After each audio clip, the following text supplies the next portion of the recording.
Selamat malam, rekan-rekan mahasiswa sekalian yang saya banggakan. Pertama-tama, marilah kita panjatkan puji dan syukur kehadirat Tuhan Yang Maha Esa. Karena atas rahmat-Nya, kita dapat berkumpul di tempat ini keadaan sehat walafiat. Teman-teman, saya ingin memulai pidato ini dengan sebuah pertanyaan sederhana. Apa hal pertama yang kalian cari ketika membuka mata di pagi hari? Sebagian besar dari kita secara jujur pasti menjawab smartphone. Kita hidup di sebuah era di mana kita terkoneksi 24 jam sehari, 7 hari seminggu, era always on. Kita bisa tahu apa yang terjadi di belahan dunia lain hanya dalam hitungan detik. Kita bisa melihat pencapaian luar biasa teman kita di LinkedIn atau melihat kehidupan estetis orang lain di Instagram dan TikTok.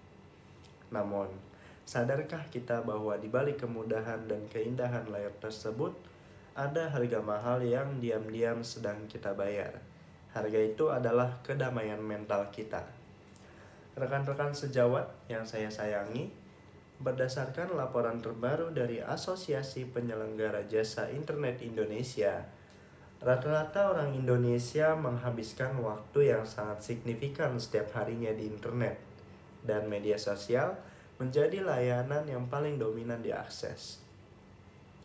Kita tenggelam dalam lautan informasi, namun intensitas yang tinggi ini yang seringkali di atas 6 jam per hari justru membuka pintu lebar-lebar bagi masuknya paparan konten negatif dan tekanan psikologis. Pernahkah kalian mendengar istilah doom scrolling? Itu adalah kebiasaan di mana kita terus-menerus menggulirkan layar gadget untuk membaca berita buruk atau melihat standar hidup orang lain. Meskipun hal itu membuat kita merasa cemas dan tidak berdaya.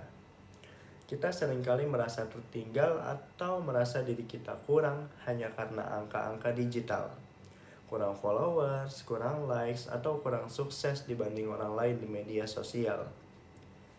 Riset dari Royal Society for Public Health di Inggris mempertegaskan hal ini, bahwa platform berbasis visual seperti Instagram dan TikTok memiliki dampak yang paling signifikan terhadap peningkatan perasaan cemas, insecure, hingga depresi pada anak muda.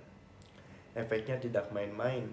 Di Indonesia sendiri, data dari Indonesia National Adolescent Mental Health Survey menunjukkan sebuah fakta mengejutkan. 1 dari 3 remaja kita memiliki masalah kesehatan mental. Dan tebak, apa salah satu pemicunya? Tekanan sosial digital. Sebagai sesama mahasiswa, saya memahami betul rasanya lelah secara mental akibat tuntutan digital ini.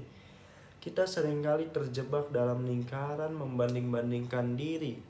Oleh karena itu, di sini saya ingin mengajak teman-teman sekalian untuk mulai menguasai sebuah keterampilan baru, yaitu seni mengambil jeda.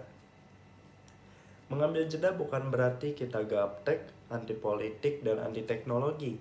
Mengambil jeda adalah bentuk literasi digital tertinggi, di mana kita memegang kendali penuh atas teknologi, bukan teknologi yang mengendalikan kita. Langkah konkretnya bisa kita mulai dari hal-hal yang kecil, melalui digital detox singkat secara konsisten.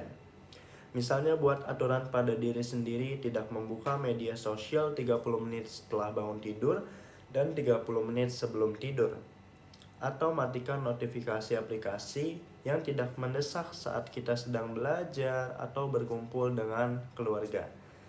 Belajarlah untuk memvalidasi diri dari dalam, dari usaha nyata yang kita lakukan di dunia real, bukan dari matriks semu di dunia maya.